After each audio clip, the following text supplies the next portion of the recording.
Friends, welcome to learning with Lakshmi ma'am. ఈరోజు ఈ మిచాంగ్ తుఫాన్ అంటే ఏంటి, ఏ ఏ ప్రాంతాల్లో దీని యొక్క ప్రభావం ఉంటుంది, దాని గురించి మనం తెలుసుకుందాం. మిచాంగ్ తుఫాన్ ప్రభావంతో తమిళనాడు వణుకుతుంది. తుఫాన్ దాటికి రాజధాని చెన్నై చాలా ప్రాంతాల్లో వర్షాలు బీభత్సం సృష్టిస్తున్నాయి. నగరంలో చాలా ప్రాంతాలు జలమయమయ్యాయి. జనజీవనం పూర్తిగా స్తంభించింది. కాజ్వేలపై నుండి నీరు ప్రవహిస్తుండడంతో తొట్టంబేడు మండలంలోని బోనుపల్లి, అంజూరు, సూరమాల, కంచనపల్లి, గుండిపేడు, కాలంగి, రంగయ్యగుంట, ఆదవరం పలు గ్రామాలకు రాకపోకలు పూర్తిగా నిలిచిపోయాయి. వాగులు పొంగిపొర్లడంతో పలు గ్రామాల్లో పంట పొలాల్లో నీరు చేరి చెరువులను తలపిస్తున్నాయి. అధికారులు ముందు జాగ్రత్త చర్యగా లోతట్టు ప్రాంతాల్లోని ప్రజలను సురక్షిత ప్రాంతాలకు తరలిస్తున్నారు.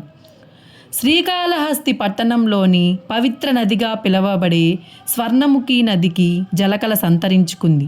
5 రోజులుగా కురుస్తున్న భారీ వర్షాలకు స్వర్ణముఖి పరవళ్లు తొక్కుతుంది. ప్రవాహం ఎక్కువ కావడంతో స్వర్ణముఖి చెక్ డ్యాం వద్ద వరద నీళ్లు పరవళ్లు తొక్కుతూ ప్రవహిస్తుంది. దీంతో చెంబేడు కాలువకు గేట్లు ఎత్తి నీటిని విడుదల చేశారు. వరద ఉధృతికి ఎక్కడికక్కడ రాకపోకలు స్తంభించిపోయాయి. చెరువులు ప్రమాదకరంగా ప్రవహిస్తున్నాయి.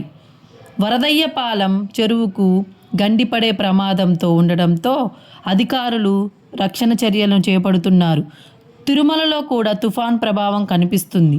ఇప్పటికే కురుస్తున్న భారీ వర్షాలతో భక్తులు ఇబ్బందులు పడుతున్నారు. చలితో భక్తులు అసౌకర్యానికి గురవుతున్నారు.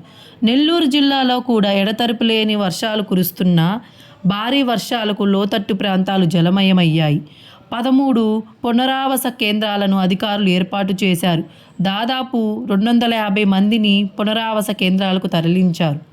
సూళ్లూరుపేటలో ఈదురుగాలులతో కూడిన వర్షం పడుతుంది.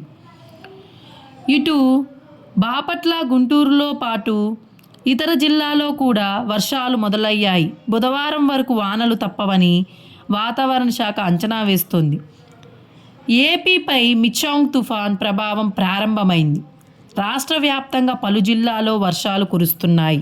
చిత్తూరు, తిరుపతి, నెల్లూరు, ప్రకాశం, బాపట్ల, కృష్ణా, గోదావరి జిల్లాలు, విశాఖ జిల్లాలో ఎడతెరిపి లేని వాన పడుతుంది. ఈ వర్షాలకు లోతట్టు ప్రాంతాలు జలమయమయ్యాయి. ఈదురుగాలులతో కొన్ని ప్రాంతాల్లో చెట్లు నేలకూలాయి. వరద నీటిలో వాగులు, వంకలు పొంగిపొర్లుతున్నాయి. కొన్ని ప్రాంతాల్లో విద్యుత్ నిలిచిపోవడంతో జనాలు ఇబ్బంది పడుతున్నారు.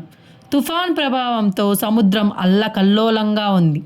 తిరుపతి జిల్లాలో కుండపోత వానలు కురుస్తున్నాయి.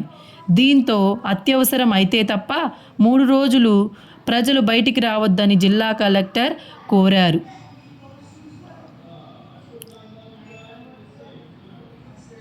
ఈ మిచాంగ్ తుఫాన్ ఈ ప్రాంతాల్లో ప్రభావం కనిపిస్తుంది. చాలా ప్రాంతాల్లో వర్షాలు బీభత్సం సృష్టిస్తున్నాయి. నగరంలో చాలా ప్రాంతాలు జలమయమయ్యాయి. భారీ వర్షం, ఈదురుగాలులు కారణంగా చెన్నైలోని కనత్తూర్లో కొత్తగా నిర్మించిన గోడ కూలిపోవడంతో ఇద్దరు మరణించారు, ఒకరు గాయపడ్డారు. ఈ ఎఫెక్ట్ రైల్వే స్టేషన్ల, ఎయిర్పోర్ట్లపై పడింది. ఎక్కడికక్కడ రైళ్లు నిలిచిపోయాయి. రైలు పట్టాలు పూర్తిగా మునిగిపోవడంతో సబ్వేలు మూతపడ్డాయి. అలానే ఫ్లైట్స్ కూడా మూతపడ్డాయి. ఈ విమానాలు రాకపోకలు నిలిచిపోయాయి. సబర్బన్ రైళ్లను నిలిపివేశారు. పలు విమానాలు రద్దు కాగా మరికొన్నిటిని వేరే దారి మళ్లించారు.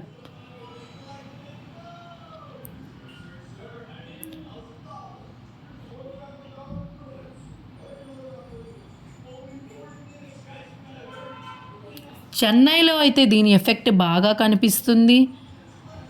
ఆంధ్రాలో కొన్ని చోట్ల కుండపోత వానలు కురుస్తున్నాయి. ప్రజలు ఈ 3 రోజులు జాగ్రత్తగా ఉండాలని అధికారులు సూచిస్తున్నారు. సో ఈ వర్షాల కారణంగా వైరల్ ఫీవర్స్ వచ్చే ఛాన్స్ ఉంది. సో అందరూ జాగ్రత్తగా ఉండండి.